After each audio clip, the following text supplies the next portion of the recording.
हरिप्रिये नमः। ॐ विष्णुपदाय कृष्णपृष्ठाय भूतले श्रीमते भक्ति वेदांत स्वामिना इति नामिने। नमस्ते सरस्वते देवे गौरवाणी प्रचारिणे निर्विशेष शून्यवादी पाश्चात्य देश तारिणे। जय हो श्री कृष्ण चैतन्य प्रभु नित्यानंद श्री अद्वैत गदाधर श्रीवासादि गौर भक्त वृंद। हरे कृष्णा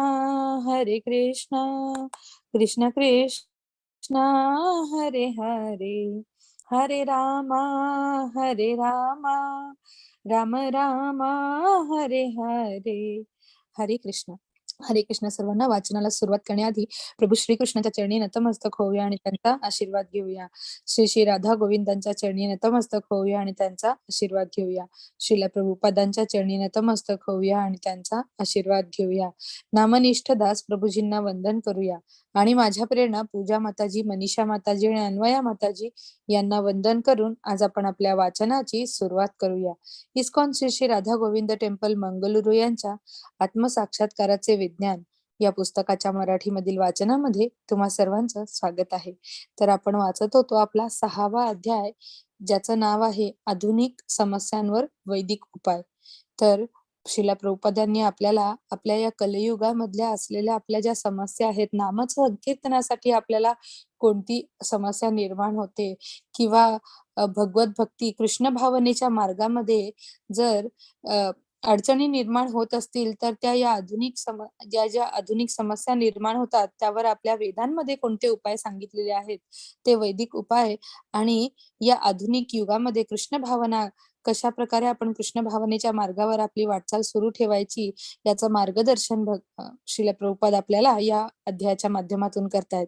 तर तिथे आपण पहिल्या भागामध्ये गुन्हे का होतात आणि मग त्याच्यावर कोणते उपाय आहेत, कशा प्रकारे गुन्हे घडतात, समाजामध्ये गुन्हेगाराची प्रवृत्ती कशी असते आणि मग या गुन्ह्यांपासून कशा प्रकारे वाचता येईल आणि भगवत भक्तीच्या मार्गावरती आपली वाटचाल सुरू करता येईल याचं मार्गदर्शन आपण कालच्या वाचनामध्ये केलं होतं. आणि आज आपण पुढे मानव समाज की पशु समाज, तर याबद्दल श्रील प्रभुपाद आपल्याला काय मार्गदर्शन करतायत हे आपण आपल्या या आजच्या वाचनामध्ये करूया. तर मी वाचनाला सुरुवात करते. कोणाला वाचायची इच्छा असल्यास तुम्ही सांगू शकता. हरे कृष्ण. श्रील प्रभुपाद की जय. मानव समाज की पशु समाज. ऑगस्ट 1976च्या भारतातील भवन्स जर्नल ला दिलेल्या एका मुलाखतीत श्रील प्रभुपाद विचारित आहेत की पशूंच्या समाजात सुख व शांती असेलच की. त्यांना लोकांना पशूंप्रमाणे ठेवायचे आहे आणि ते संयुक्त राष्ट्र संघ स्थापन करीत आहेत. नुसती कुत्र्यांची शर्यत, कुत्रा 4 पायांवर धावतो तर तुम्ही 4 चाकांवर धावता आणि तुम्हाला मात्र असे वाटते की 4 चाकी शर्यत म्हणजे संस्कृतीचा विकास आहे. मग यावर मुलाखतकार प्रश्न विचारतात. माझा पहिला प्रश्न असा आहे, धर्माचे महत्व कमी होत आहे काय? आणि जर असे असेल तर त्यामुळे म्हणजे धर्माचे महत्व कमी झाल्यामुळेच लाचखाऊपणा अथवा भ्रष्टाचार आणि अनैतिक मूल्यांचा प्रसार उत्तर वाढत आहे काय? यावर श्रील प्रभुपाद उत्तरतात, होय, धर्माला अवकळा येत आहे. श्रीमद भागवतात हे भविष्य वर्तविले आहे. 12व्या स्कंदात 2ऱ्या अध्यायात पहिला श्लोक तदश्चानुदितं धर्मः सत्यं शौचं क्षमा दया कालेन बलिना राजन् नंगक्षत्यार्मुल्बलं स्मृतिः. कलह आणि दंभ यांनी भरलेल्या या सांप्रतच्या कलयुगात धर्म, सत्य, पवित्रता, क्षमा, दया, आयुमर्यादा, शारीरिक बल आणि स्मृती यांचा लोप होईल. या गोष्टी तर मनुष्यांचे भांडवल आहे व त्यामुळे मनुष्य प्राणी पशुहून निराळा समजला जातो. पण या गोष्टींनी उतरती कळा लागेल असे म्हटले आहे. क्षमा, दया, सत्य, स्मृती यांचा ऱ्हास होईल आणि आयुमर्यादा कमी होईल. तसेच धर्माचा लोप होईल. या सर्वाचा अर्थ असा की हळू आपण जनावरांच्या स्तरावर येऊ. मग मुलाखतकार प्रश्न विचारतो पुन्हा, धर्माचा लोप होईल? आपण पशु होऊ? श्रील प्रभुपाद उत्तरतात, विशेषतः जेव्हा धर्माचा लोप होतो, तेव्हा ते केवळ पशुजीवन होते. धर्म म्हणजे काय हे कुत्र्याला कळत नाही, असा भेद सामान्य मनुष्याला सुद्धा समजतो. कुत्रा हा सुद्धा जिवंत प्राणी आहे, परंतु भगवद्गीता किंवा श्रीमद भागवत यांचे ज्ञान करून घेण्यात त्याला काही रस नसतो. मनुष्यात व कुत्र्यात हा एक फरक आहे. पशुला अशा ज्ञानासंबंधी काही कळकळ नाही. म्हणून मनुष्य प्राण्यांना सुद्धा धार्मिक गोष्टीत जर काही स्वारस्य किंवा आस्था वाटली नाही, तर ते पशुवत आहेत. पशूंच्या समाजात सुख आणि शांती कशी येऊ शकेल? हे लोक मनुष्यांना पशूंप्रमाणे ठेवू इच्छितात आणि म्हणतात, आम्ही राष्ट्रसंघ करीत आहोत. कसे शक्य आहे हे? पशूंचा संघ, एकत्रित झालेल्या पशूंचा समाज? पण अशा गोष्टी चालल्या आहेत.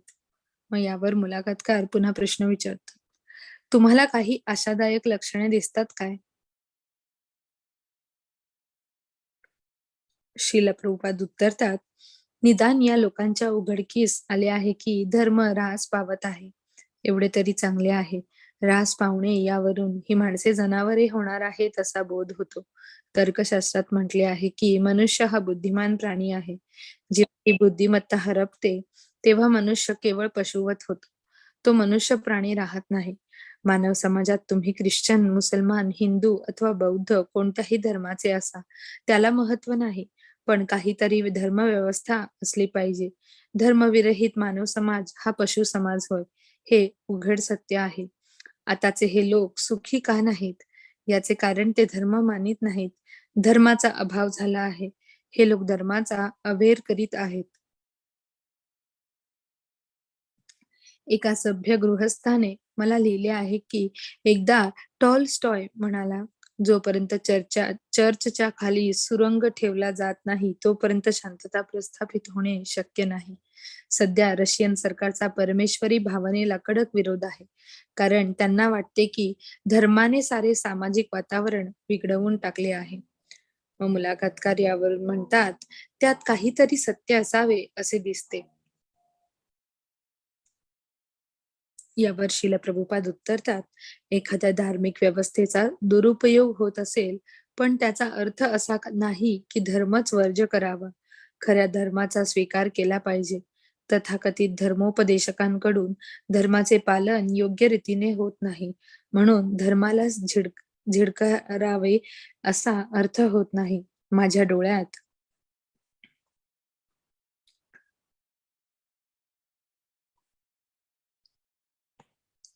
मोतीबिंदू झाल्यामुळे माझ्या डोळ्याला काही त्रास होतो. याचा अर्थ असा नाही की डोळाच काढून टाकावा, तर तो मोतीबिंदू काढून टाकला पाहिजे. धर्माच्या दृष्टीने कृष्ण भावनेची हीच रीत आहे. मग यावर मुलाखतकार प्रश्न विचारतात, मला वाटते इतिहासावरून असे दिसते की पुष्कळ लोकांनी धर्माचा दुरुपयोग केला आहे. ही गोष्ट सत्य नव्हे काय? मग श्रील प्रभुपाद यावर म्हणतात, या लोकांना परमेश्वराची कल्पनाच नाही. आणि असे लोक धर्माची शिकवण देत आहेत. धर्म म्हणजे काय? धर्म तू साक्षात भगवत प्रणीतम. धर्म मार्गाचे प्रतिपादन साक्षात भगवंतांनीच केले आहे. या लोकांना परमेश्वराची कल्पना नाही. त्यांना परमेश्वर म्हणजे काय हे माहीत नाही. आणि हे लोक आपण धार्मिक आहोत की शेखी मिरवितात, अशी शेखी मिरवितात. असा हा कृत्रिम प्रकार किती काळ चालू शकेल? अशा या कृत्रिम रीतीने शेवटी नाशच होणार, अशी आहे सध्याची स्थिती. या लोकांना जर परमेश्वराची कल्पनाच नाही, तर त्यांना परमेश्वराने काय आज्ञा व्यवस्था केली आहे याचे ज्ञान कसे होईल? धर्म म्हणजे परमेश्वराने केलेली आज्ञा. उदाहरणार्थ, कायदा म्हणजे राष्ट्राने केलेली आज्ञा. जर राष्ट्रच नसेल, तर व्यवस्था होणार कशी व आज्ञा आहे कुठे? आम्हाला परमेश्वराची स्पष्ट कल्पना आहे. परमेश्वर म्हणजे श्रीकृष्ण होय. तो आज्ञा करतो आणि आम्ही ती आज्ञा पाळतो. हाच स्पष्ट धर्म होय. जर परमेश्वर नाही, परमेश्वराची कल्पनाही नाही, परमेश्वराची आज्ञा नाही असे म्हटले तर मग धर्म राहिला कुठे? जर सरकारच नसेल तर मग कायदा कुठून असणार? मग मुलाखतकार यावर म्हणतात, ठीक, सरकार नसेल तर कोणताही कायदा नसणारच. कायद्याचे रक्षण नसणारा असा तो समाज होईल किंवा तो बहिष्कृत समाज होईल. यावर श्रील प्रभुपाद म्हणतात, बहिष्कृत? प्रत्येक जण बहिष्कृत आहे. जो तो आपली स्वतःचीच धर्मव्यवस्था बनवतो, हे असे चालले आहे. कोणत्याही धर्म पद्धतीबद्दल विचारा, त्या धर्म पद्धतीप्रमाणेच त्यांची परमेश्वराची काय कल्पना आहे, कोणाला तरी स्पष्टपणे सांगता येईल काय? कोणालाही सांगता येणार नाही. पण आम्ही मात्र लगेच सांगू की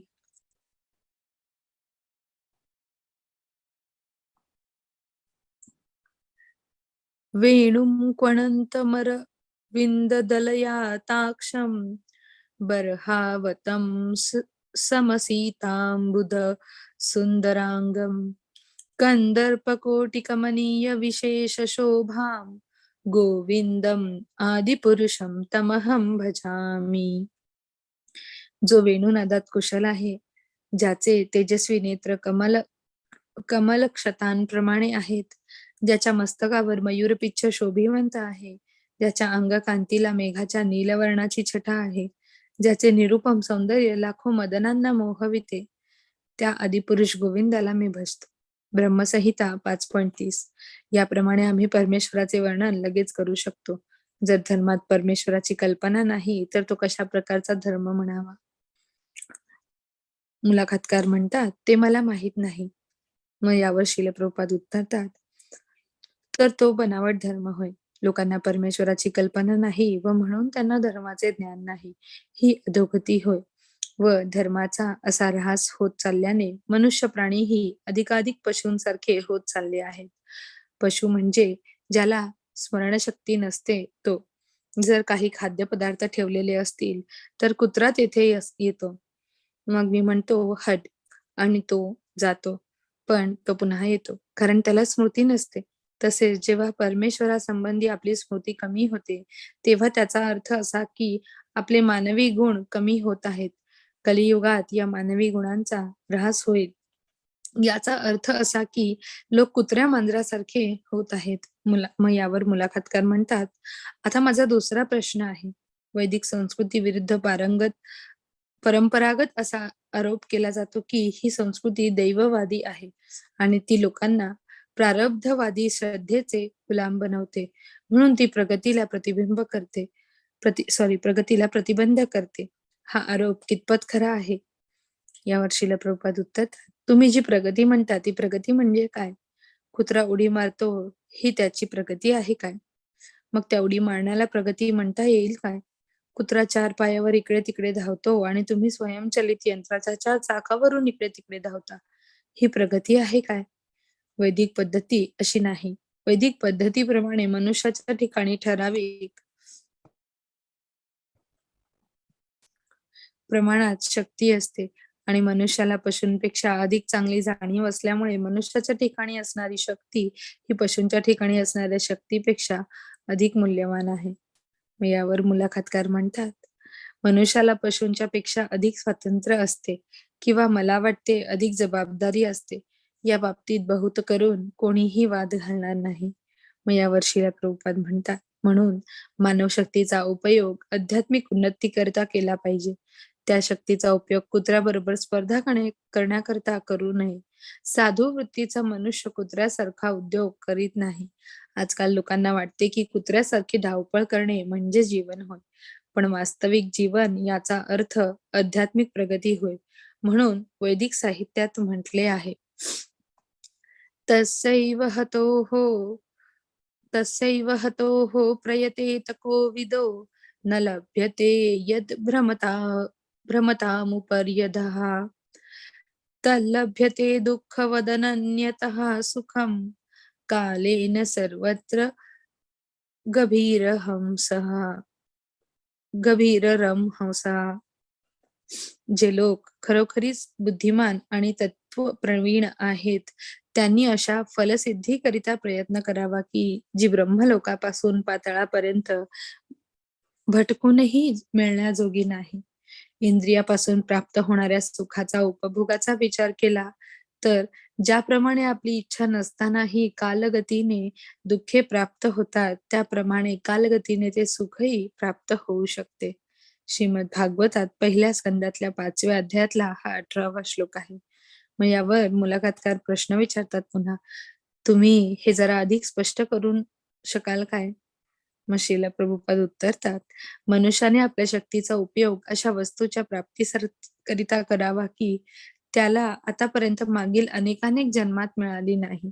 अनेकानेक जन्मात जीवात्म्याने कुत्र्यांची, देवतांची किंवा मांजरांची, पक्ष्यांची, पशूंची आणि इतर अनेक प्रकारची शरीरे धारण केली आहेत.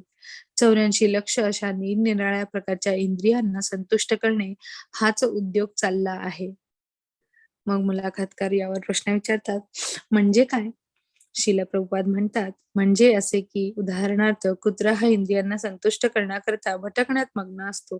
तो पाहतो कुठे अन्न मिळते का, कुठे निवारा मिळेल का, कुठे मादी भेटेल का, कुठे संरक्षण मिळेल का. मनुष्यही तोच उद्योग निराळ्या मार्गांनी करीत आहे. जन्मामागून जन्म झाले तरी हाच उद्योग चालू असतो. लहानसा कीटक सुद्धा हाच उद्योग करीत असतो. पक्षी, पशु, मासे सर्वत्र तीच जीवनार्थ धडपड चाललेली आहे. हे सर्व पाहता कुठे अन्न मिळेल का, कुठे संभोग मिळेल का, कुठे निवारा मिळेल का, संरक्षण कसे मिळेल. वैदिक साहित्यात म्हटले आहे की आपण या गोष्टी अनेकानेक जन्मात केल्या आहेत आणि या जीवनार्थ धडपडीतून आपण जर मुक्त झालो नाही तर पुन्हा त्याच गोष्टी अनेकानेक जन्मात आपल्याला कराव्या लागतील.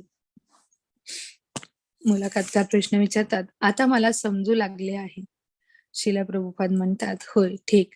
म्हणून या गोष्टी थांबविल्या पाहिजेत. यास्तव प्रल्हाद महाराज म्हणतात, मैंद्रियकम दैत्या देहयोगेन देहिनाम सर्वत्र लभ्यते दैवाद यथ दुःखमय मयात्मनतः.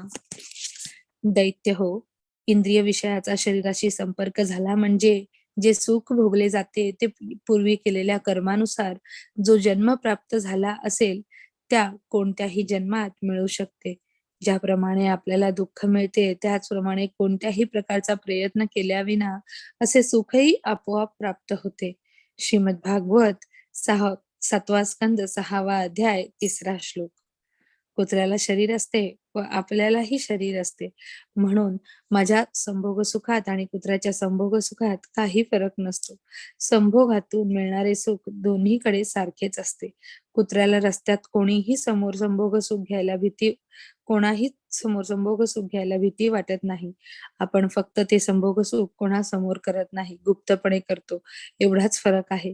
लोकांना वाटते की एखाद्या सुंदर खोलीत संभोग सुख घेण्यात प्रगती आहे, पण ही प्रगती नव्हे आणि हे लोक अशा तथाकथित प्रगती करिता कुत्र्यासारखे धावत आहेत. लोकांना समजत नाही की कोणत्याही प्रकारचे शरीर मिळाले तरी संभोग सुखाचा अनुभव घेण्याची क्षमता त्यात असते. यावर मुलाखतकार प्रश्न विचारतात, संभोग सुखाचा अनुभव घेण्याची क्षमता असते या तुमच्या म्हणण्याचा अर्थ काय? मग श्रील प्रभुपाद उत्तरतात, त्याला प्रारब्ध म्हणतात. प्रारब्ध. डुकराला एका ठराविक प्रकारचे शरीर असते आणि त्याचे खाद्य विष्ठा आहे. तुम्हाला पण त्या खाद्यात बदल करता येणार नाही. डुकराला हलवा हा गोड पदार्थ खाणे आवडणार नाही, कारण ते शक्यच नाही. त्याचे ठराविक प्रकारचे शरीर असल्यामुळे त्याला विष्ठेसारखा खाद्य पाहिजे असते. कोणीही वैज्ञानिकाला डुकराचे राहणीमान सुधारता येईल का?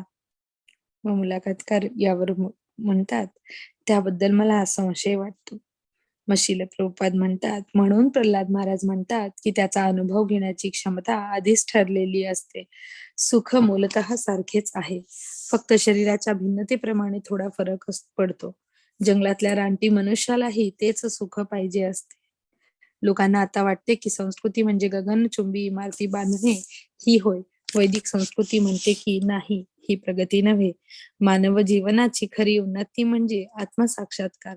तुम्हाला तुमच्या आत्म्याचा साक्षात्कार कितपत झाला आहे, ही होय. तुम्ही गगनचुंबी इमारती बांधल्या आहेत, ही खरी उन्नती नव्हे. मग मुलाखतकार यावर पुन्हा प्रश्न विचारतात. पण तुम्ही जे सांगता ते बहुतेक लोकांच्या बुद्धीला समजायला सोपे नाही काय? शिल प्रभुपाद म्हणतात, कधी-कधी लोक गैरसमज करून घेतात. हायकोर्टात न्यायाधीश गंभीरपणे बसलेले असतात. वरवरून ते काही करीत नाहीत असे दिसते आणि त्यांना मोठा पगार मिळतो. दुसऱ्या एखाद्या माणसाला वाटते की मी याच कोर्टात झटून काम करतो, रबराचे शिक्के मारतो, तरी मला न्यायाधीशाच्या पगाराच्या दशांशही पगार मिळत नाही. त्याला वाटते मी इतका उद्योगात मग्न असतो, खूप काम करतो आणि जो मनुष्य न्यायासनावर नुसता बसून राहिलेला असतो त्याच्यासारखा चांगला मोठा पगार मला मिळत नाही. तशी ही स्थिती आहे. वैदिक संस्कृती ही आत्मसाक्षात्काराकरिता आहे, कुत्र्यासारखे धावपळीचे जीवन जगण्याकरता नाही. मग यावर मुलाखतकार पुन्हा प्रश्न विचारतात. तरी पण खूप काम करणे, धडपड, प्रयास करणे ही गोष्ट प्रायः प्रतिष्ठेची समजली जात नाही काय? मग श्रील प्रभुपाद यावर उत्तरतात, सकाम कर्म करणाऱ्यांना भगवद्गीतेत मूढ म्हटले आहे. गाढव आपल्या पाठीवर ओझी वाहून फार कष्ट करतो व त्याबद्दल मोबदला म्हणून त्याचा मालक त्याला थोडे गवत चारायला देतो. तो धोब्याच्या द्वारापाशी उभा राहतो आणि गवत खातो आणि पुन्हा धोबी त्याच्या पाठीवर ओझे लादतो. गाढवाला असा विचार करण्याची बुद्धी नसते की जर मी या धोब्याच्या झोपडीतून बाहेर गेलो तर मला इतर कुठेही गवत मिळेल. मग मी एवढे मोठे ओझे का वाहत आहे? यावर मुलाखतकार म्हणतात, मला माहितीतले असे काही लोक मला आढळतात. श्रील प्रभुपाद म्हणतात, सकाम कर्म करणारे लोक तसे असतात. सकाम कर्म करणारा मनुष्य ऑफिसात फार कामात गुंतलेला असतो आणि जर तुम्ही त्याला भेटायला गेलात तर तो म्हणेल, मी फार कामात आहे. तो जर असे काम करण्यास गुंतलेला असेल तर तो काय करतो? तो 2 पावाचे तुकडे खातो आणि 1 कपभर चहा पितो. आपण इतके काम का करतो हे त्याला कळत नाही. अकाउंटंट बुकात 10 लाख रुपये शिल्लक होते आणि तर आता 20 लाख रुपये शिल्लक आहेत असे त्याला आढळेल. त्यात त्याला समाधान वाटते. पण तो मात्र फक्त पावाचे 2 तुकडेच घेईल आणि 1 कपभर चहा पिईल आणि अजूनही तो खूप काम करील. अशा माणसाला कर्मी म्हणतात. असे लोक ढेर मेहनत करतात. त्यांना जीवनात काही ध्येय नसते. परंतु वैदिक संस्कृती याहून भिन्न आहे. वैदिक संस्कृतीतले लोक आळशी असतात. हा आरोप मुळीच खरा नाही. त्यांचे लक्ष उदात्त विषयाकडे लागलेले असते. मनुष्याने जो श्रेयस्कर उद्योग करावयाचा त्याचे महत्व सांगताना म्हटले आहे की त्याची सुरुवात कौमारावस्थेपासूनच केली पाहिजे. कौमार आचरेत प्राज्ञः. मनुष्याने एक क्षणभरही वेळ वाया जाऊ देऊ नये. ही आहे वैदिक संस्कृती. कुत्र्या गाढवांसारखे हे मूढ लोक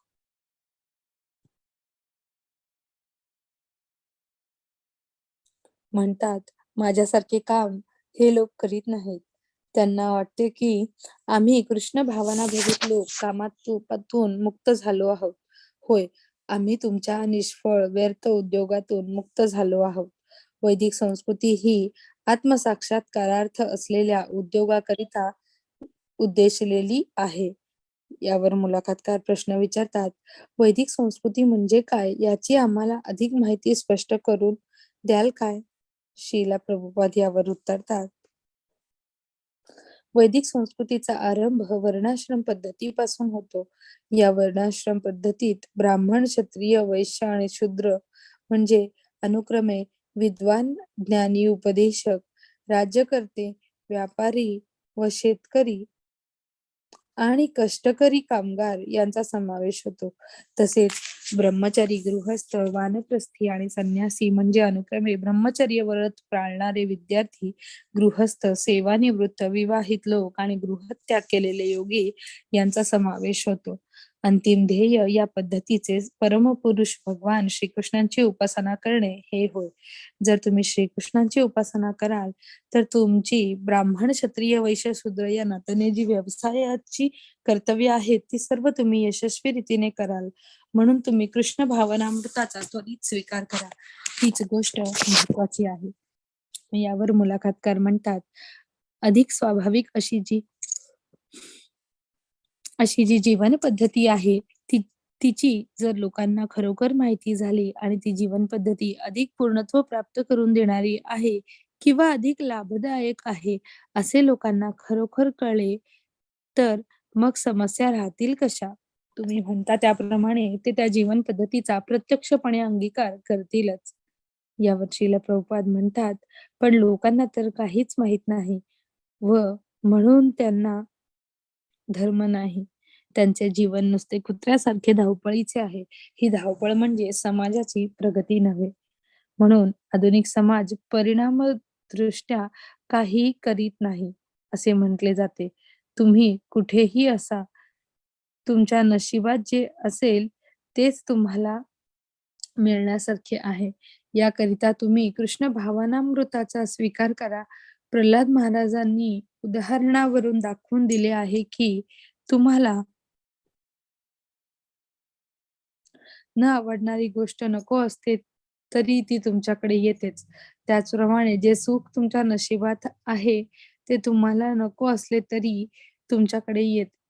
तुम्ही आपली शक्ती भौतिक सुखाच्या प्राप्तीत खर्च करू नका. तुमच्या नशिबात जेवढे भौतिक सुख आहे त्यापेक्षा अधिक भौतिक सुख तुम्हाला मिळणार नाही. यावर मुलाखतकार प्रश्न विचारतात, हे तुम्ही खात्रीपूर्वक कसे सांगू शकता? शिला प्रभुपाद उत्तरतात, या गोष्टीवर मी विश्वास कसा ठेवू असे विचारता?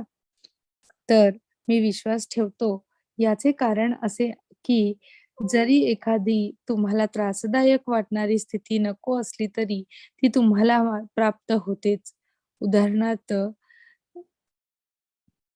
राष्ट्रपती केनेडी हे त्यांच्या स्वतःच्या देशबांधवांकडूनच मारले गेले. असे मरण कोणाला पाहिजे होते? तरी पण ते मरण का आले? तो तर मोठा मनुष्य होता आणि त्याला अनेकांचे संरक्षण होते आणि त्यांनी सुद्धा ठार मारले जाणे ही त्याच्या नशिबात होते. हे त्याच्या नशिबात होते. मग असे असताना तुमचे संरक्षण कोण करू शकेल?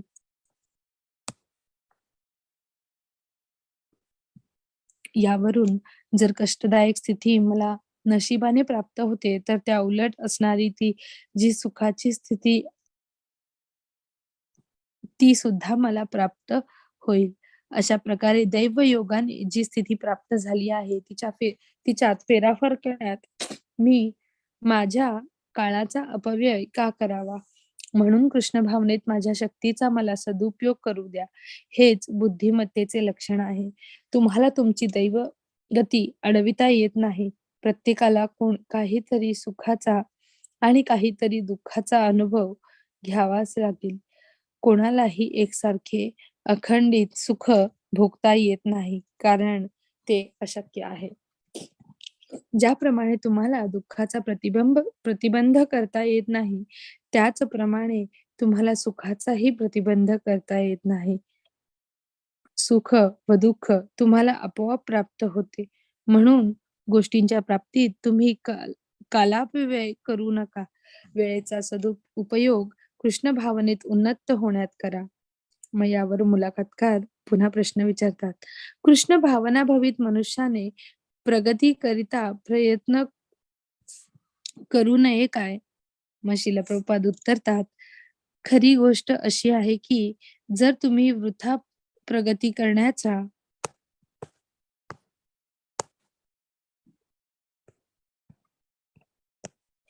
प्रयत्न कराल तर अशा प्रगतीचा उपयोग काय? जर तुम्हाला तुमच्या दैवगतीत फरक करता येत नाही अशी वस्तुस्थिती आहे, तर प्रयत्न करून काय उपयोग होईल? म्हणून आपल्या नशिबात जे सुख आणि दुःख आहे त्यात आपण समाधानी असले पाहिजे. वैदिक संस्कृतीचे उद्दिष्ट परमेश्वराचा साक्षात्कार होणे हा आहे. हीच मुद्द्याची गोष्ट आहे. तुम्हाला अजूनही भारतात दिसेल की महत्वाच्या उत्सवाप्रसंगी किंवा पर्वकाळी लोक लाखो लोक गंगा नदी स्नान करण्याकरता येतात, कारण आपल्याला मुक्ती कशी मिळेल या संबंधी त्यांना आस्था वाटते. ते लोक आळशी नाहीत. 2000 मैलावर जरी गंगा नदी असली तरी तिच्यात स्नान करण्याकरिता ते जातात. ते आळशी नाहीत. ते कुत्र्याच्या धावपळीत गुंतलेले नाहीत. तर आत्मसाक्षात्कार करून घेण्याच्या प्रयत्नात ते लहानपणापासून निमग्न असतात. कौमार आचरेत प्रज्ञो धर्मान भागवतानिह. हे ते इतके उद्योगी आहेत की अगदी बालपणापासूनच त्यांना या उद्योगाला सुरुवात करण्याची इच्छा असते. ते आळशी आहेत अशी कल्पना करणे चुकीची आहे. मग मुलाखतकार म्हणतात, मग प्रश्न असा उत्पन्न होतो की दैवगती जर अडविता येणे शक्य नाही, तर प्रत्येक नवजात बालकाला पशुप्रमाणे इकडे तिकडे नुसते धावू का देऊ नये? मग जे काय त्याच्या नशिबात असेल ते घडेल. श्रील प्रभुपाद म्हणतात, तसे नाही. मुलांच्या बाबतीत जी अनुकूलता आहे ती ही की त्याला तुम्ही आध्यात्मिकरित्या शिक्षण देऊ शकता. म्हणून म्हटले आहे की तस्यैव हतोः प्रयतेत कोविदः. तुम्ही तुमच्या शक्तीचा उपयोग आत्मसाक्षात्कारार्थ केला पाहिजे. अहैतुकी अपहतिता अप्रहती अप्रतिहता म्हणजे निर्हैतुक अखंड भक्ती योगात्मक अशी जी कृष्ण भावना आहे त्या भावनेला प्रतिबंध करता येत नाही. ज्याप्रमाणे प्राकृत दैवगतीला प्रतिबंध करता येत नाही, त्याचप्रमाणे जर तुम्ही आध्यात्मिक जीवनार्थ प्रयत्न करीत असाल तर त्या आध्यात्मिक जीवनाची प्रगती थांबविता येत नाही. वस्तुतः कृष्ण हाच नियतीला म्हणजे दैवाला बदलू शकेल, पण हे ते फक्त आपल्या भक्तांकरिता करतील. अहम त्वाम सर्व पापेभ्यो मोक्षयिष्यामी. मी तुला सर्व प्रकारच्या पापातून मुक्त करीन, असं भगवंतांनी आपल्याला खुद्द भगवद्गीतेमधून 18व्या अध्यायात 66व्या श्लोकामध्ये सांगितलं आहे. उदाहरणार्थ, जर न्यायालयाने एखाद्याला फाशीची शिक्षा फरमावली असेल तर कोणीही त्या हुकुमाला अडवू शकत नाही. ज्या न्यायाधीशाने तो निकाल दिला त्याला सुद्धा तो हुकूम थांबवता येत नाही. पण आरोपीने जर राजाकडे दयेची याचना केली तर राजा हा सर्व कायद्यांच्या पलीकडे असल्यामुळे त्याला तो हुकूम अडविता येतो. म्हणून श्रीकृष्णांना शरण जाणे हे आपले कर्तव्य आहे. आपण जरी आर्थिक विकासाच्या द्वारा कृत्रिम रीतीने अधिक सुखी होण्याची इच्छा केली तरी ते शक्य होत नाही. पुष्कळ लोक अतिशय कष्ट करतात, पण त्याचा अर्थ असा आहे काय की अतिशय कष्ट केले म्हणजे प्रत्येकाला एखाद्या हेनरी फोर्ड किंवा एखाद्या रॉकफेलर होता येईल. प्रत्येक जण कसून प्रयत्न करतो. श्रीमंत मनुष्य होणे हे मिस्टर फोर्डच्या नशिबात होते, पण त्याचा अर्थ असा आहे काय की ज्या माणसाने फोर्ड प्रमाणे परिश्रम केले आहेत तेही फोर्ड प्रमाणे श्रीमंत आहे नाही. तसेच होईल असे नाही. ही अनुभवसिद्ध गोष्ट आहे. गाढवाप्रमाणे किंवा कुत्र्याप्रमाणे केवळ ढोर मेहनत करून तुम्हाला तुमची नियती बदलता येत नाही, पण तुमची कृष्ण भावना फलद्रूप होण्याकरता तुम्ही तुमच्या शक्तीचा सदुपयोग करू शकता. मग मुलाखतकार यावर प्रश्न विचारतात, कृष्ण भावना म्हणजे नक्की काय आहे ते तुम्ही अधिक स्पष्ट करू शकाल काय?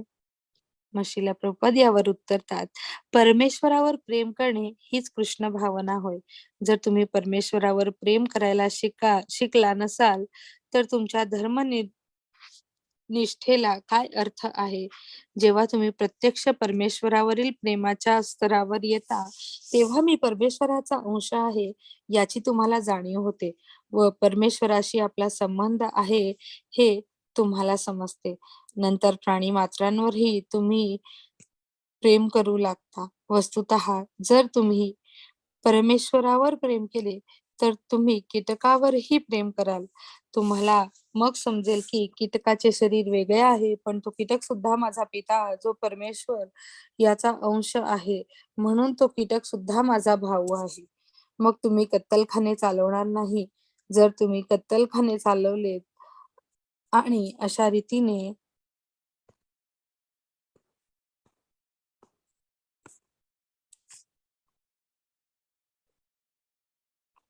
कोणालाही ठार मारू नकोस, ही ख्रिस्ताची आज्ञा मोडलीत आणि तरीही आपण ख्रिश्चन आहोत, अशी तुम्ही घोषणा केलीत, तर अशा गोष्टीला धर्म म्हणत नाहीत. त्यामुळे तुमचा केवळ कालापव्यय होईल, कारण तुम्हाला परमेश्वर समजलेला नसतो. तुमचे परमेश्वरावर प्रेम नसते आणि कुठल्यातरी धर्मपंथाचे लेबल तुम्ही स्वतःला लावता. पण यात खरा धर्म नव्हे, पण परंतु साऱ्या जगभर असेच चालले आहे. मुलाखतकार यावर प्रश्न विचारतात. सॉरी. ही परिस्थिती आपण कशी सुधारू शकू? श्रील प्रभुपाद उत्तरतात, श्रीकृष्ण हे परमपुरुष भगवान आहेत. श्रीकृष्ण हे परमपुरुष आहेत. ते तुम्ही आतापर्यंत समजून घेतले नसेल, तर ते समजून घेण्याचा प्रयत्न करा. तेच खरे शिक्षण होय. श्रीकृष्ण परमश्रेष्ठ अशी व्यक्ती आहे. श्रीकृष्ण केवळ भारतीय नाहीत, ते परमेश्वर आहेत. सूर्य भारतावर प्रथम उगवतो याचा अर्थ असा नाही की सूर्य केवळ भारतीयच आहे. त्याचप्रमाणे श्रीकृष्ण जरी भारतात अवतरले होते तरी कृष्ण भावनामृत आंदोलनाद्वारे ते आता पाश्चात्य देशातही आले आहेत. हरे कृष्ण. तर अशा प्रकारे आपण मानव समाज की पशु समाज या दोघांमधला काय फरक आहे? मानव समाजाची कोणती कर्तव्ये आहेत आणि पशु समाजाची कोणती कर्तव्ये आहेत? आपण कोणत्या गोष्टी अंगीकारल्या पाहिजे आपल्या कृष्ण भावनेच्या या मार्गावर स्थित राहण्यासाठी याचं मार्गदर्शन आज आपण प्रभुपादांकडून या अध्यायाद्वारा घेतलं. तर आपण इथे थांबूया आणि आपण उर्वरित अध्यायाचं वाचन उद्या करूया. मी प्रार्थना म्हणते आणि मग आपण थांबू.